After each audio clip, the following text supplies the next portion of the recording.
Let me piece yourself back together now. What's your vision?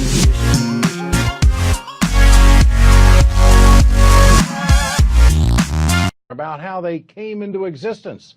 RT's Brigida Santos is live tonight in our LA studio. Brigida, for our audience tonight, let's get clarification. What is a brown dwarf? Ed, a brown dwarf is believed to be the missing link between stars and planets. Now, they have a mass up to 80 times that of Jupiter. This particular dwarf is about 30 to 65 times the mass of Jupiter. Now, less than 1% of stars that are the size of our sun have a brown dwarf orbiting within a distance 3 times that of the distance between our sun and Earth. This dwarf is more special because they believe that it's actually closer than that in an area that they typically refer to as the brown dwarf desert. This means that that desert may not be as dry as they had initially thought that it was. And the reason why it's important for scientists to observe these objects is because they are further away from the sun, which makes them much easier to do research on. Now, the lead author of this study says, quote, "We want to understand how brown dwarfs form around stars and why there is a gap in where they are found relative to their host stars." Back to you, Ed. Well, assignments, I understand, have been updated for astronauts headed into the International Space Station next year. What's the latest on that? So crew members have been reduced. Russia has decided to send fewer of its cosmonauts into the ISS. Typically, Roscosmos, the Russian space station, has sent 3 astronauts. It's now sending 2, which does mean that all of the missions that are planned are going to be short 1 member. Russia has offered to sell the vacant seat to NASA, but it's unclear whether NASA will take up that offer.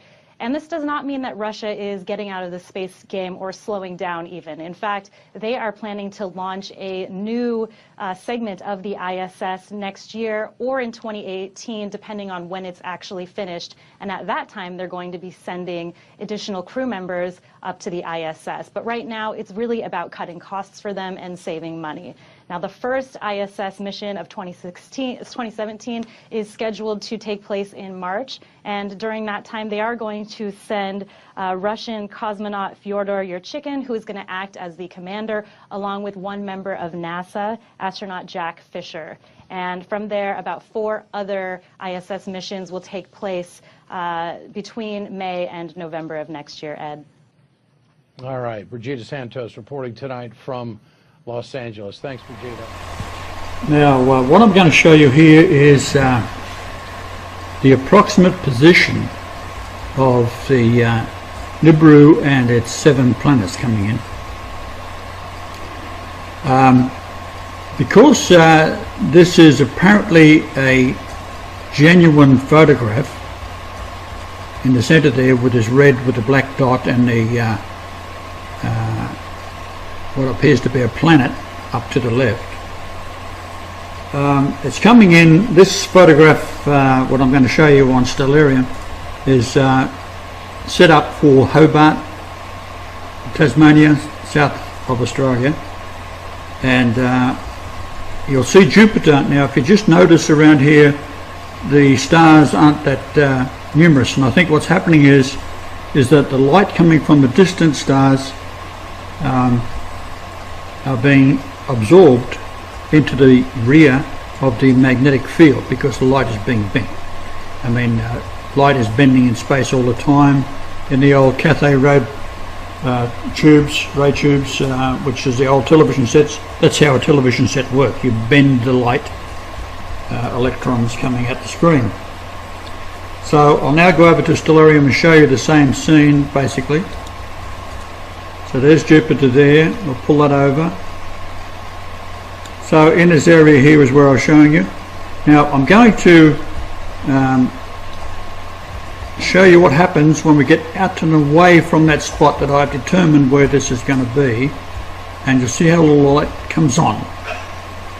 And then as we go back towards where I think that the Nibiru object is the lights go out, so I go back again, the lights go on.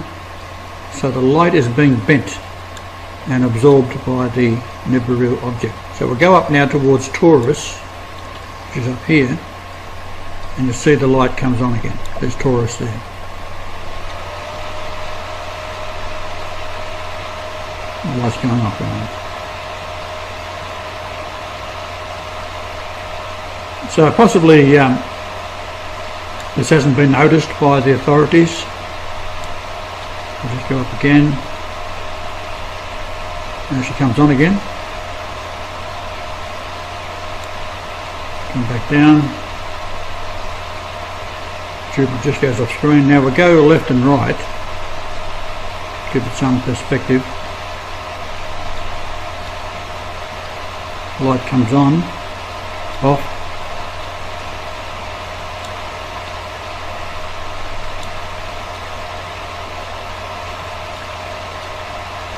Light comes on again. So it would appear to be around this area here. Not to say that it is, but it appears to be that's where the effect is occurring. Now, it could be behind Jupiter itself. It could be over this area here, but somewhere in this general vicinity. So that's just a little update on what I've been able to determine could be a possible indication of where it is coming in from. And of course Castor and Pollux down here is the twins, first and second coming. So I'll talk to you later.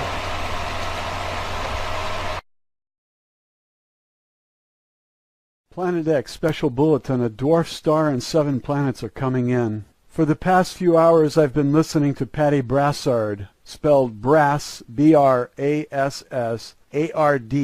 a former NASA employee who built the robots which are being used on Fukushima at this moment. She tells of an incoming solar system with 7 planets and says that by August 11th, 2013, the existence of Planet X will be undeniable. She says when this object lines up with our sun on August 17th, 2013, another major earthquake will occur. This time, though, the object will be only 0.32 AU away from the Earth. The unit AU stands for astronomical unit. That's the distance from the Earth to the Sun, previously measured at 93 million miles. But Patty says that the Earth is being pulled in toward the Sun, and this elongates the orbit and will make summers very, very hot and winters the coldest you've ever experienced. More frighteningly, she said that our electric grid will go down, and when it does, all nuclear power plants will go down too. It is electricity which keeps the reactors cool, and when the electric grid goes, the power plant has only hours on auxiliary power before that too fails. And from what I understand, that means total meltdown. And she says you should locate these nuclear power plants. She said there are over 100 in the United States alone. And make sure that you're not near one. I saw a map. They're all over the East Coast. In fact, I look out the window and I can see one. She said the kill zone in Fukushima was 150 miles. Everybody within 150 miles dies when the nuclear power plants melt down. When I looked out the window and saw one at Palo Verde, I put my head between my legs and kissed my ass goodbye. Patty's in Massachusetts and her basement is at sea level, so she does not intend to survive the passing of Planet X. She said Russian and Israeli troops are here to round up the people who protest and put them into the FEMA camps, that's what they were built for. She also said that those buildings have gas pipes 2 feet thick in diameter and that they don't want the people on the surface to survive. She talks about Auschwitz, and I gather that they're going to gas the people in there. Don't go to a FEMA camp under any circumstances. You will never come out alive, according to Patty. She said that the coffins can accommodate 3 bodies, and if you wind up in a FEMA camp, you might as well be in Auschwitz under Hitler, because they didn't rig gas to these quarters to make sure that you're nice and comfortable. The government never gave a rat's ass about you or your comfort. It's always been about them. They want you dead, and now the truth is coming out from yet another whistleblower. She said, all those near the coast are finished. She said, we will see the seas rise 200 feet just from the melting of the South Pole, and that the melting is occurring not from the top down, as you might expect from global warming, but from the bottom up. In addition to 200 feet rise in sea levels from the melting of the South Pole, she said that as this object gets closer, it will stop the rotation of the Earth. And as it slows down and the seas keep moving, she says because of the moon, that the moon controls the waters, and that water will continue to move at 1,000 miles per hour, and that anyone living near the coast is finished. Now this follows 3 days of darkness, which she says is caused by an eclipse. This object is between the sun and us. She says that Mars is getting hammered right now with all the debris from the tail, and she recommends that if you want to survive, that you find the highest place on Earth and get underground. Dig a hole. She says bring a camper and bury it under 3 feet of earth. She says rent a backhoe or something to cover it up. I think this is all insanity. What are you going to do? Breathe radioactive air and survive? You're going to go fishing, catch fish in order to eat? She says the worst of this will be from the end of August until November. That's 4 months. How are you going to survive? September, October, November. 3 months. Each person needs half a gallon of water every day. Fresh water, not radioactive water. I think most of us had better put our heads between our legs and kiss our ass goodbye. All those things I spoke about in my Planet X videos, I have about 40 of them. One of them has over 1 million views. And all those things I talked about turn out to be true. And nobody is sadder than me about that. I wanted it to be wrong. I wanted the earthquakes and volcanoes and sinkholes to be some kind of hoax.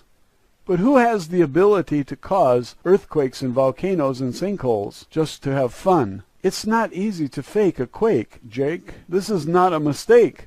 California, Patty says, will drop into the ocean. It's somewhere between the 17th of August, 2013, and the 26th of August. She says there will be a magnitude 15 quake, centered in Seattle, Washington.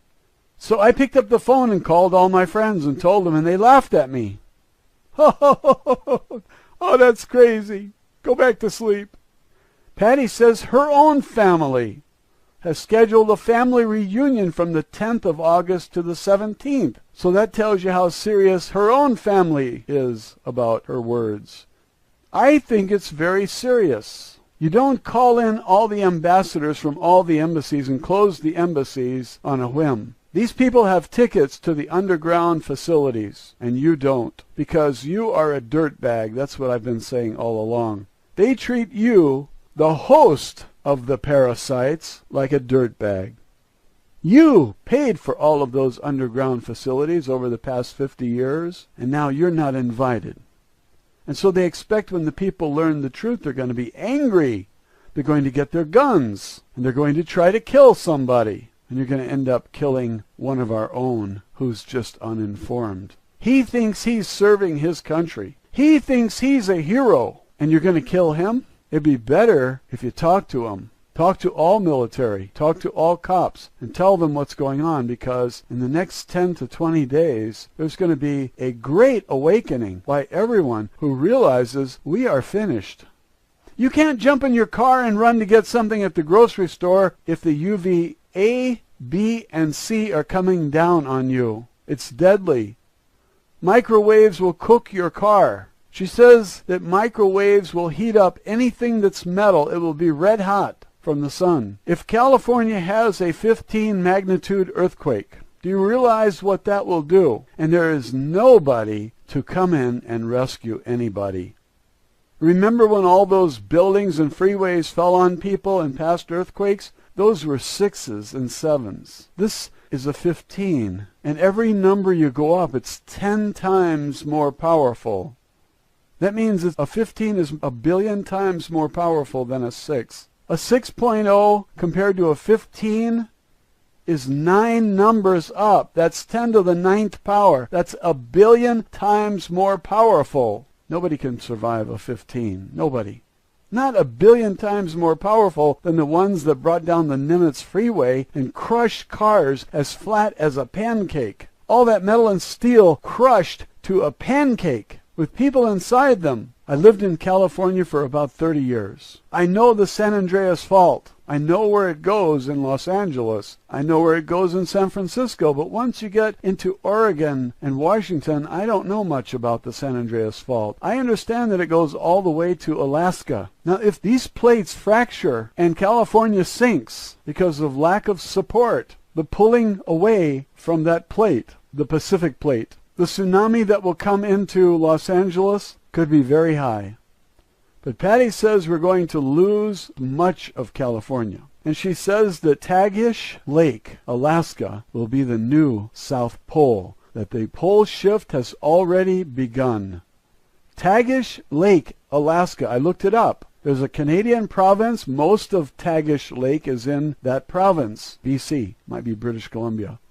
But as soon as you go over into the U.S. side, Alaska, there's still part of the lake there, a very small part. But she says just north of there will be the new South Pole. Now that's not what Nancy Lieder said. Nancy Lieder had the North Pole off the coast of Brazil and the South Pole dead center in Saudi Arabia, I believe. Maybe it was reversed. Maybe the North Pole was Saudi Arabia and the South Pole was off the coast of Brazil. That's east of Brazil. Now Patty's telling us, with inside information, that Tagish Lake, Alaska will be the new South Pole. I believe that the pole shift is already underway because I've seen the map where the North Pole is moving. It's moving very quickly and it's accelerating. As I recall, the North Pole was headed toward Siberia, and that it would arrive in Siberia in January of 2014. But I'm recalling this from memory. I can't be sure. I didn't look it up. But I looked up Tagish Lake, Alaska. I spun the globe. I turned it upside down so that that was the South Pole, and I spun the globe. And I found that Arizona will be in the southern hemisphere, and Australia will be in the northern hemisphere. Imagine that. Arizona will be the land down under. And it's too bad that I'll be dead in just 10 days or so, because I was looking forward to looking up into those southern skies at night and having the experience of seeing things completely different. Now you may recall on my previous Planet X videos I spoke about microwaves cooking everything when the Van Allen belt collapses, and very, very few people understood that. They tell me they've got a garden, they're going to go camping, they'll be all right. And I knew that they had no idea what a microwave was, or how it cooks you, or how the Van Allen belt protects us, and that's going to collapse because this star is enormous. I always ridiculed those who said that this star was 4 times the size of Jupiter. Patty says that just one of the 7 planets is 4 times the size of Jupiter. She said that the asteroid belt was a planet, and it got hit head-on by one of these things in the tail of Planet X, and it got smashed to pieces, and that Jupiter absorbed most of it, and the asteroid belt is just what's left over. Now imagine that you cannot go outside even to pee for 6 weeks because there will be deadly, she calls them UVA, UVB, and UVC, ultraviolet A, B, and C rays, which kill everything. I never heard of ultraviolet A, B, and C. I knew that ultraviolet rays kill everything, especially the things we depend on. That's why I say, if it kills the things we depend on for survival, how are you going to survive? She says that some people will survive. Maybe those microorganisms will be inside the caves. I don't know. I think life is going to be extremely difficult. I hope that the first to die are those in the underground facilities, the so-called elite and government, because they are the most evil. And all you religious people who think that Jesus is going to save you, well, you're going to find out. Now, this announcement that I'm making to you is the most grave announcement I have ever made about anything. And while Patty gives advice about how to survive, she says, dig a hole, cover it with at least 3 feet of dirt, put some sort of camper or something in there, rent a Caterpillar or something that costs $200 a day, and dig a big hole in your backyard, put your camper in there, and then cover it up with 3 feet of dirt. That's crazy. You won't have food. You won't have water. You won't be able to go outside. How are you going to flush the toilet? If you do survive, you're going to be a totally mind-controlled, chipped slave for the elite if they survive. But she says that these underground facilities, which are now stocked with food that is uncontaminated by Fukushima radiation, because they've been stocking those underground facilities for decades. A truck driver called in, a woman, and said she delivered things to Denver Airport, the underground facility there, and they were labeled just general merchandise. So there's first-hand testimony that these underground facilities were stocked. But Patty says that these underground facilities are going to rupture and water is going to flood in and drown most of the people that are the so-called elite. Now, they left us up here to die like a bunch of dirt bags. I imagine that they have cameras everywhere to watch what's going on, and they're going to be down there in their cushy bunkers watching us die and suffer and squirm. And if a fracture occurs and water floods in, I would like to have a camera to watch them drown like rats.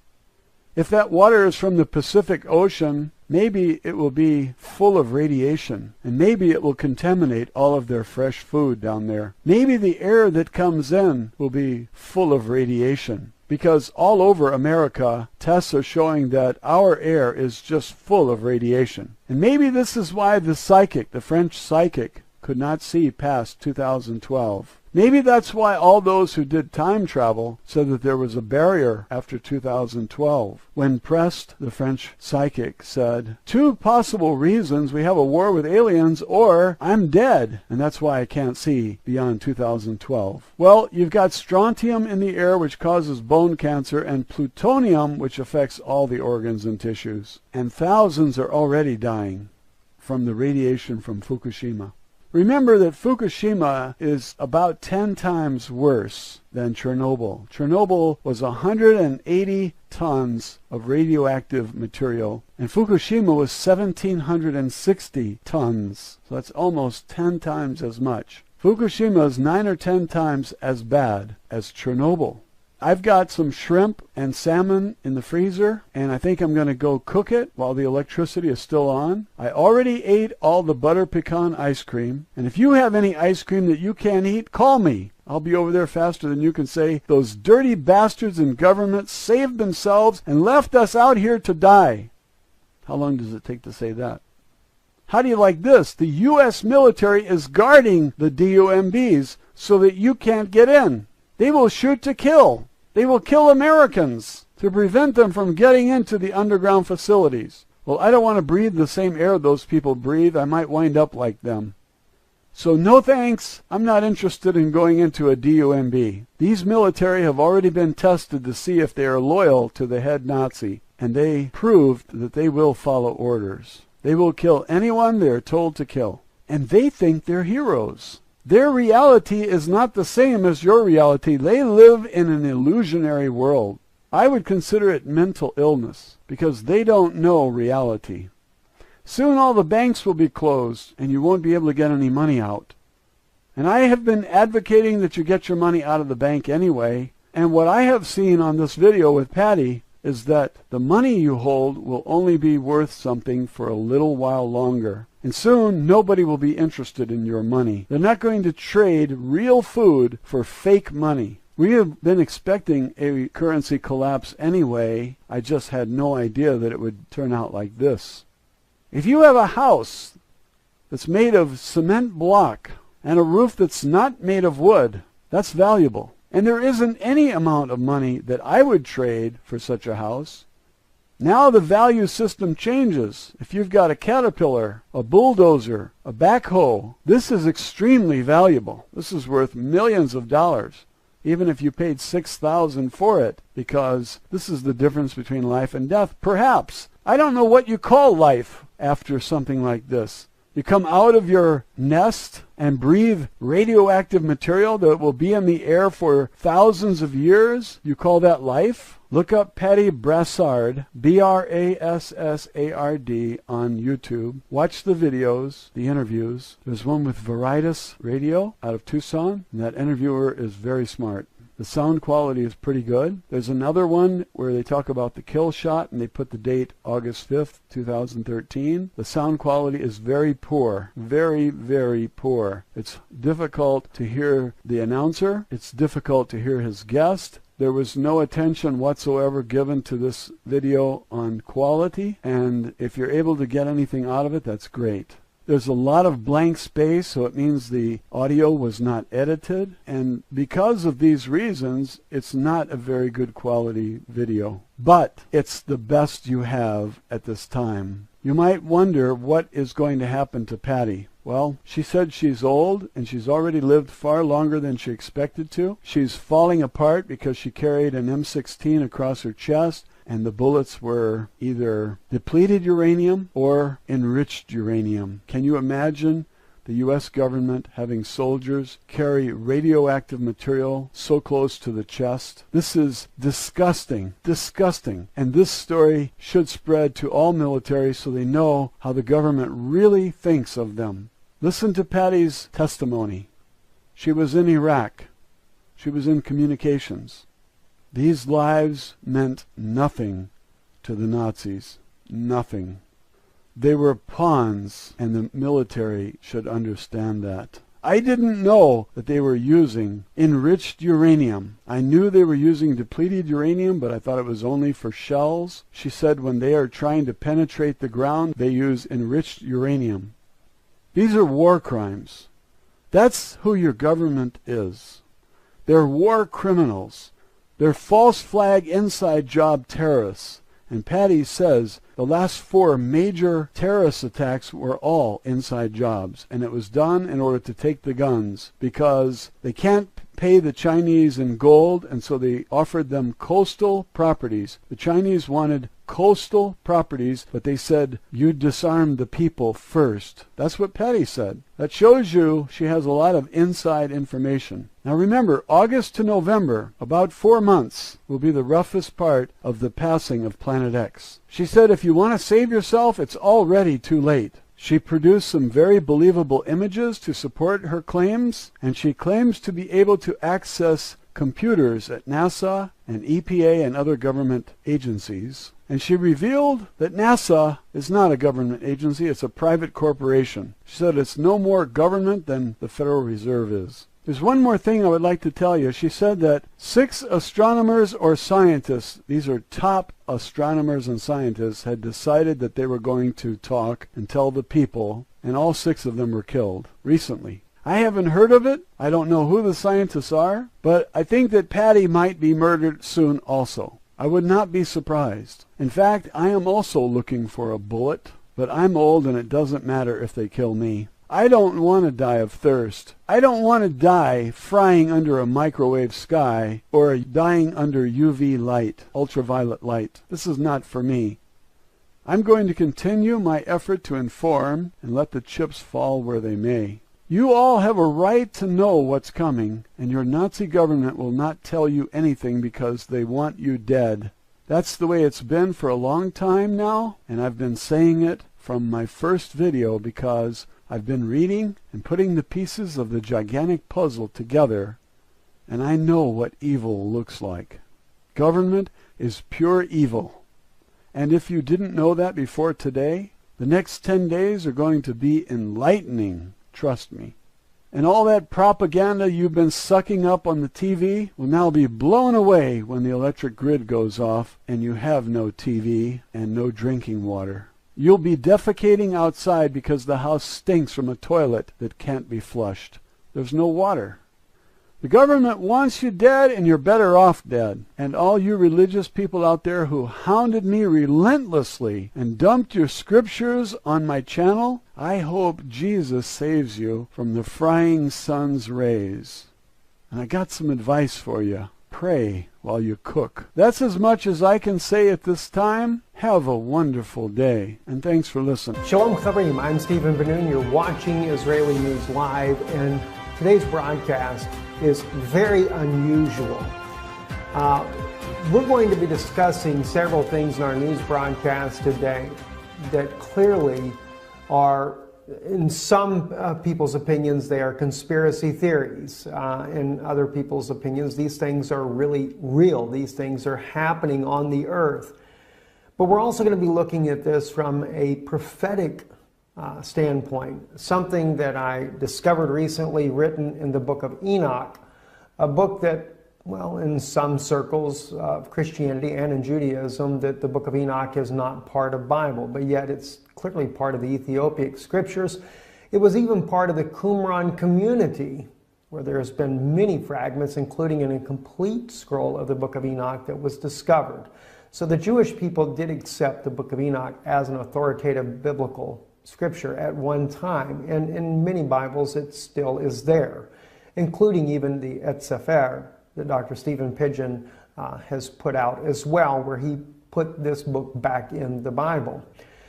So we're going to be looking at some things from there, and we're going to even be looking at some articles that have been considered, well, some might say it's fake news, some might say it's satire. Regardless of the case, there may be some very truth to it, and this is why I wanted to talk to you about these things. Antarctica has really become a major subject in recent, well, in fact, in the last year, even more so.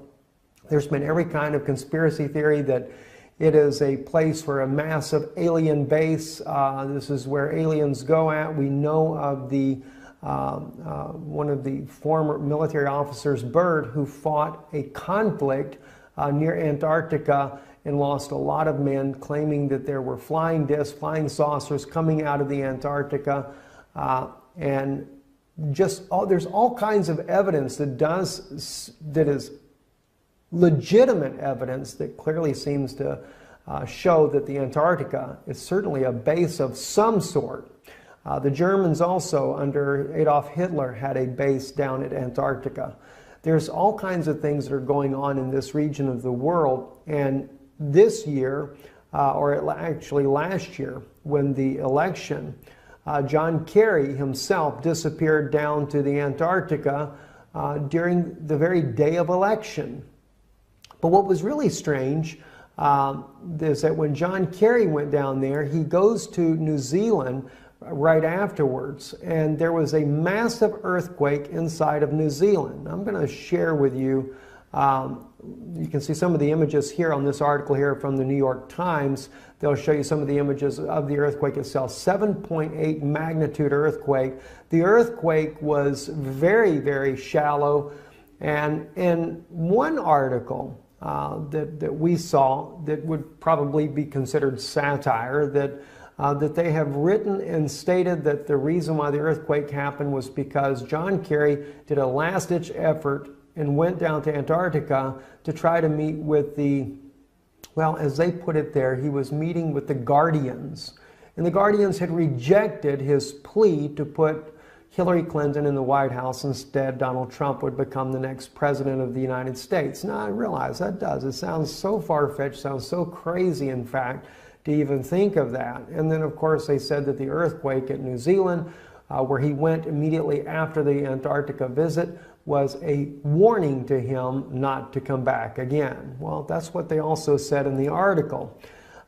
Those of you that remember, here is a picture here of the Patriarch Kirill.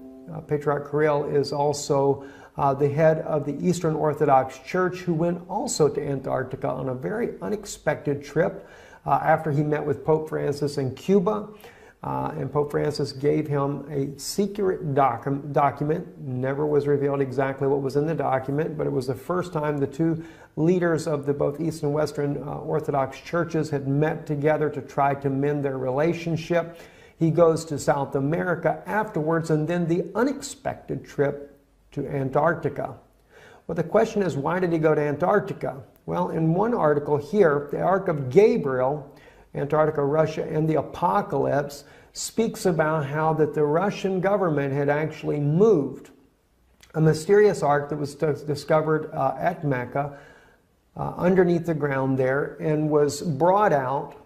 Many people died in the process, according to the article's claim here, and that Russia did a special movement of this ark down to Antarctica. Now, again, whether we would say this is just a bunch of garbage or if it's really true or not, I'll just leave that up to you. But maybe what I'm going to share with you in a few minutes might weigh in on your thinking. So I do ask you, just kind of bear with me a little bit here while we discuss these things here. Anyway, at Mecca, if you remember, I believe it was last year, there was a quote-unquote stampede.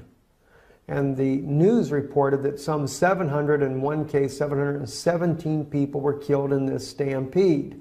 This is something that has never happened before at Mecca, and actually we found out later that it was 2,000 people were killed there in Mecca, and an apparent stampede that killed all of these people. Well, not according to some of the articles there. In fact, as you can see this crane here that is toppled, that what was actually going on at Mecca was an excavation of this strange ark called the Ark of Gabriel, that according to the article here, this was something that Muhammad had said, had prophesied about. And this was buried here beneath this very place, and they were working on trying to bring it out, and some type of plasma release was done, and it caused the death of all these people. Again, is this just conspiracy theories? Is it fabricated? Who really knows? But one thing that is a fact, though, is there was a Russian ship, a scientific ship, headed to Antarctica, and that ship did stop at the port there in Saudi Arabia, supposedly to take on supplies. Well, as you know, Saudi Arabia is not necessarily the greatest friend of Russia, but they did it anyway, right? So then, after that, the ship goes to South Africa and then on to Antarctica. So they did stop and pick something up in Saudi Arabia. So maybe the article has got some truth in it after all. And then right after this ship goes to Antarctica, this is when Kirill suddenly goes down there to visit the one and only Eastern Orthodox Church at the Antarctica. So just too many strange things are happening. And a lot of people just write it off as conspiracy theories, you know, these things about aliens and you know, all this stuff going on in Antarctica. This is just a bunch of nonsense to begin with. Well, you know, I always I looked at these things and I think, wow, that's pretty interesting. I will tell you though, this article here that you're seeing now in English, this article did appear in the mainstream Russian media as well. We did a report on this back months ago, and I was trying to find the actual report I did on it. Could not find it to save my life there. But I wanted to share that with you, and if you look back, maybe you can find it yourself. But when we did the report on this, we used Russian media, mainstream Russian media, that does not look at this as being just a fabrication. They actually reported it as real news, and that yes, indeed, Russia did do a secret mission down to the Antarctica and had taken a thing called the Ark of Gabriel. So there is a Russian news source out there that does not look at this as some kind of conspiracy. And it went much deeper than what this article goes into it. We shared that with you once before. But then something caught my attention the other day. As you can see on your screen now, this is the book of Enoch. I was reading in the first book of Enoch, chapter 18. And this is where the angel Uriel is taking Enoch and showing him some very interesting things. And I'm going to share with you some of the words that I read here in Enoch, and then you'll see why it became very interesting to me. If we go down to, say, verse 4 and begin there, it says, "And I saw the winds which turned the sky and caused the disk of the sun and all the stars to set. And I saw the winds on the earth which support excuse me, the clouds. And I saw the path of the angels. I saw at the end of the earth the firmament of heaven above. And I went towards the south." Okay, so he goes to the end of the earth. And he speaks about going towards the south. "And it was burning day and night. where there were 7 mountains of precious stones, and 3 towards the east and 3 towards the south. Now, I begin to think about this. He's talking about 7 mountains, but 3 go to the east and 3 go to the south, and he's talking about going towards the south. And I'm thinking to myself, okay, and he's talking about it being that it burns day and night. It was burning day and night. In other words, the sun is not setting. And I'm thinking to myself, well, the South Pole, that describes the South Pole like no other place on Earth. The sun just doesn't really ever set. It's always daylight. And so it really caught my attention. But then he mentioned about the 7 mountains. And of course he talks about the stones, etc. But then he says east and 3 go to the south. Well, that really got my attention. So I thought to myself, okay, is there a place down at the Antarctica that would kind of match this type of description? Well, oddly enough, there is. It's Mount Vincent. Now, you have to keep in mind what you're looking at here on your screen. You have Mount Vincent right here. It is called the Seven Summit. There are 3 going south. Now, you would say these are 3 to the west. It's actually described as southeast and southwest. But keeping in mind, when Enoch went here, the earth had not been tilted off its axis. So therefore, north and south, east and west was a bit different, right? And if you take and tilt the earth back the way it would have been, this will go just like that. And then you would have the 3 peaks, as it speaks about here, and we have the summit here, 3 peaks here. Those would go down to the south, just as he describes, and these here, the 3, would go to the east, just as he describes there.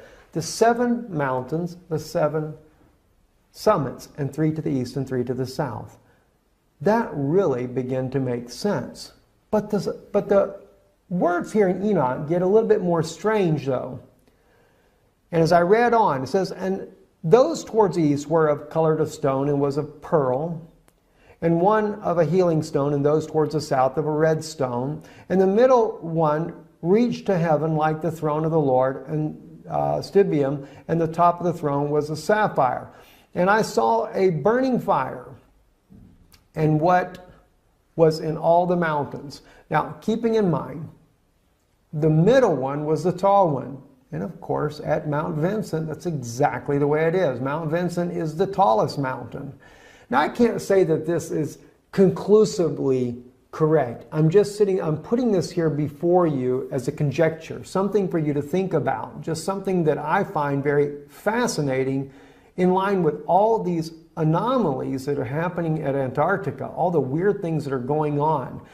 John Kerry, I mean, gosh, he did more than 1 visit down to the Antarctica here. Why? What's going on? Now, when I first looked at this, I'm thinking Planet X. They're going down there because they can see Planet X coming.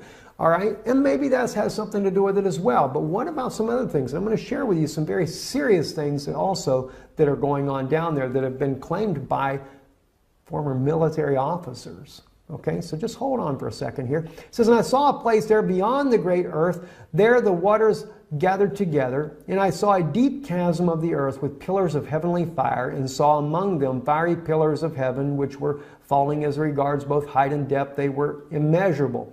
And beyond this chasm, I saw a place, and it had neither the sky above it, nor the foundation of earth below it, and there was no water on it, and no birds, but it was a desert place. Now, I'm sure now when you read this part here, well, that throws that out. Must have been out in Saudi Arabia somewhere. Maybe not.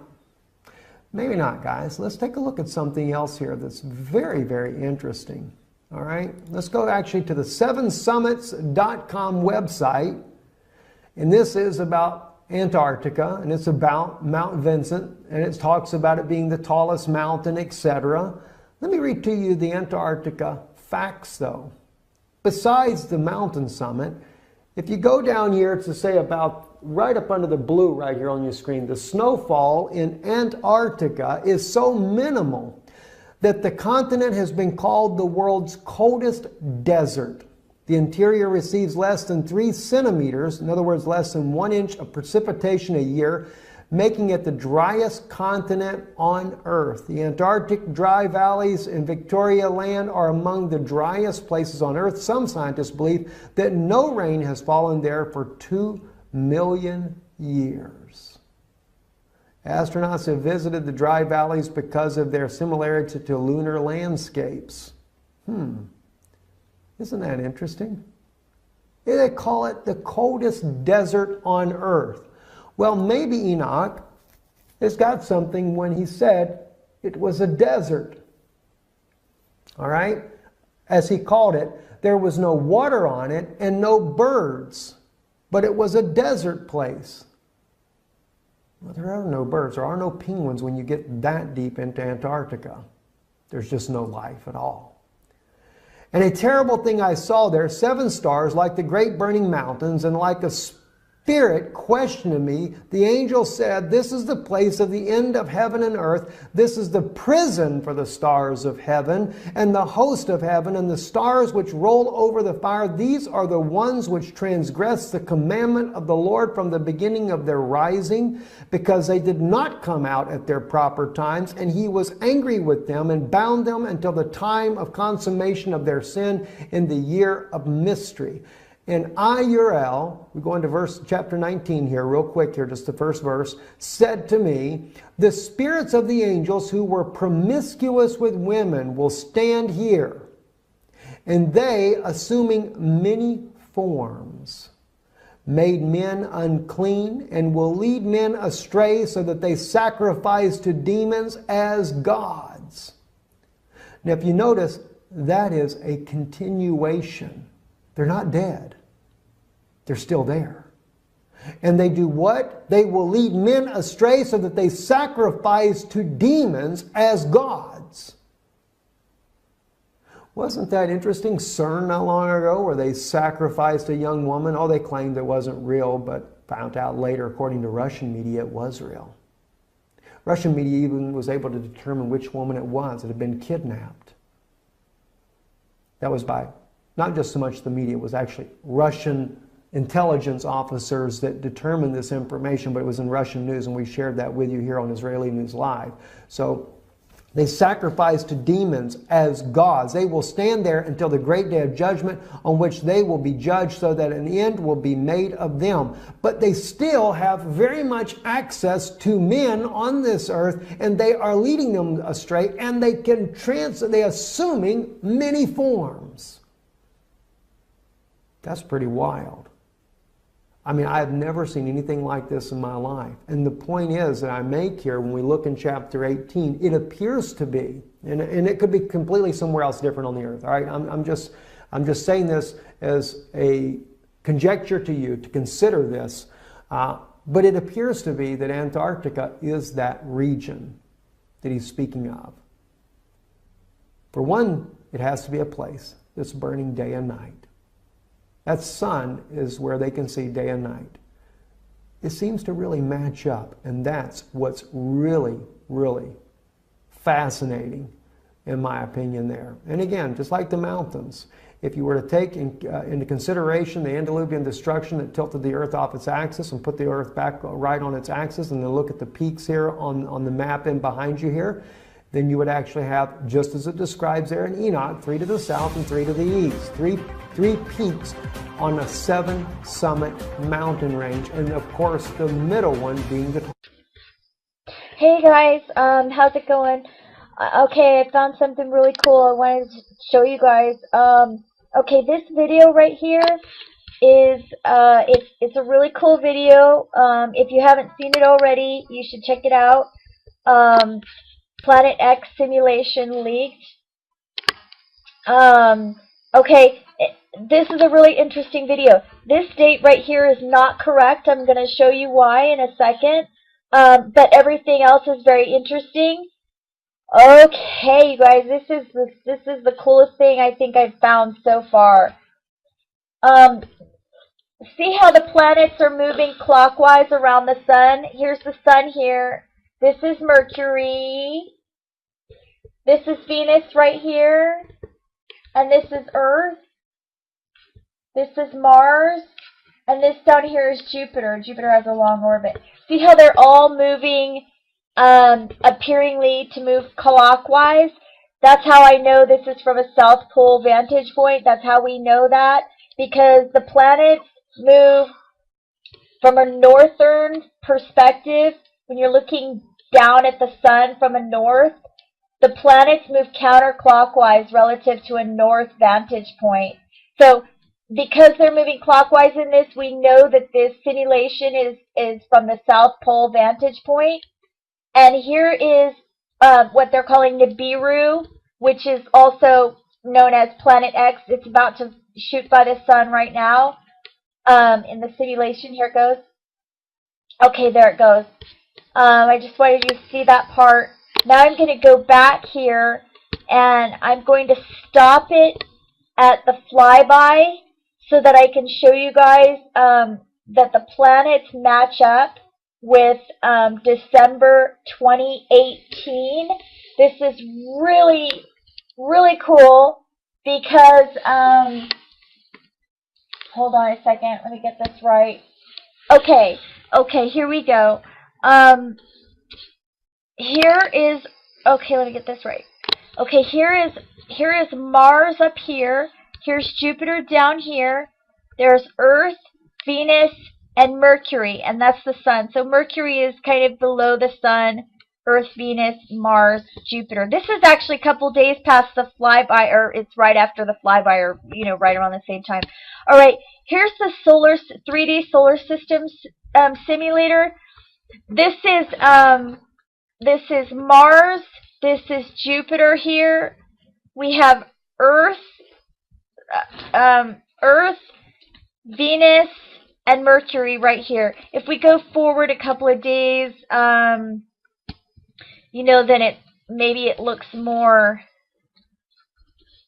Mercury has a short orbit, so Mercury is right under the sun. But you can see right there that Saturn is not in the simulation, unfortunately, so we can't see where Saturn is. But this matches December 18th.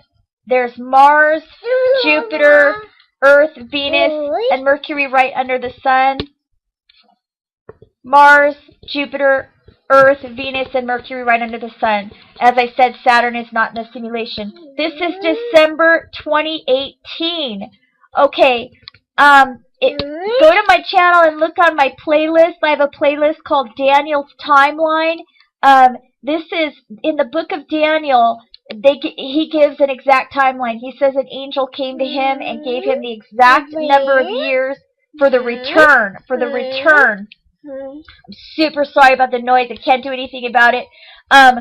Okay, in Daniel 9:27, go check it out. It says from the going forth of the commandment to restore Jerusalem until the Messiah is 70 years. Jerusalem was restored to Israel in 1948. The going forth of the commandment was in November 1947, but the going forth when all the Israelites moved back to Jerusalem was in 1948. 70 years from 1948 is 2018. This is it right here. This is it. Of course, I don't know if this video is real or not. I mean, I don't know if somebody faked it, but if someone faked it, they did a really good job. The other thing I wanted to point out is that if I hadn't already said this, I'm not sure, is that they have Nibiru coming from the March location of the sky, which is where we have been noticing the axis shifts of the Earth. So this is from the South Pole. So this is December, and this is March right here. And, we saw an axis shift February 27th, 2010. Then we saw an axis shift again March 11th, 2011. And, of 4 to 10 inches in March and 3 inches. So it's the axis shifts are getting more, are getting greater. And it would match this perfectly. It would match this coming in. And this is coming in from the March location. I'll just show you on here really quick. I'm sorry if I sound rushed. I'm just trying to, this is just really, I'm just trying to get this done. All right, see here I'll just show you really quick from the north perspective if this thing will work, because it's kind of, Okay, so here's from the north. This would be December, this is March, this is June, and this is September. And, you know, the planets are rotating. I'll just show you. The planets are rotating counterclockwise. You can see how they kind of moved a little bit this direction. That's from the north.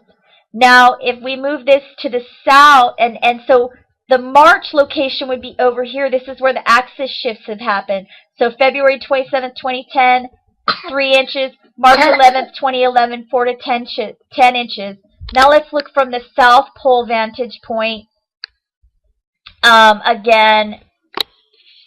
And so then we would have, again, we would have, oops. Sorry about that. Okay, I'm not even going to touch it. This thing is really super sensitive, so I'm not going to touch it. But you can see that when you look from the South Pole, you're going to have March in this location down here. So I just wanted to show you guys that. The other thing, just really, really quick, I'll show you, is that the date is wrong in this simulation. This simulation says June 12th. I'm trying to read it. June 12th, 2012. No, it's not. Mercury, the other planets are in the right place, but Mercury is not in the right place. I'll just show you really quick. June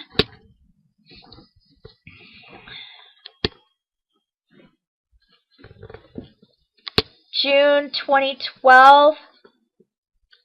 I'm really excited that I found this because I thought this simulation looked kind of real, but I didn't.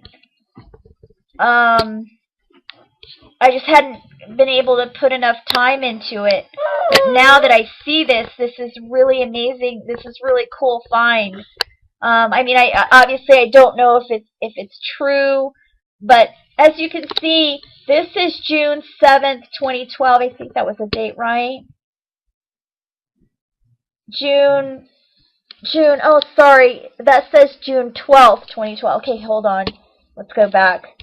June 12th. It's kind of the same difference. But you can see that Mercury is just completely in the wrong position. It's way up here. I mean, Mars and Jupiter and Earth and Venus are right, but Mercury is way up here. And you can see in the simulation that Mercury is down here. You got Earth, Venus, and Mercury down here. Mars and Jupiter. So, although the other planets are right, this is not the correct date. This is actually December of 2018. I'll just go back to that really quick so you can see it. It's actually December of 2018. We know that because the planets match, and also the orbit that they have for Nibiru shows Nibiru coming from the March location of the sky, or in other words, the 9 o'clock location of the sky. So this is it, December 2018. And, you know, it seems to me that, you know, we've already started having these axis shifts. We might have these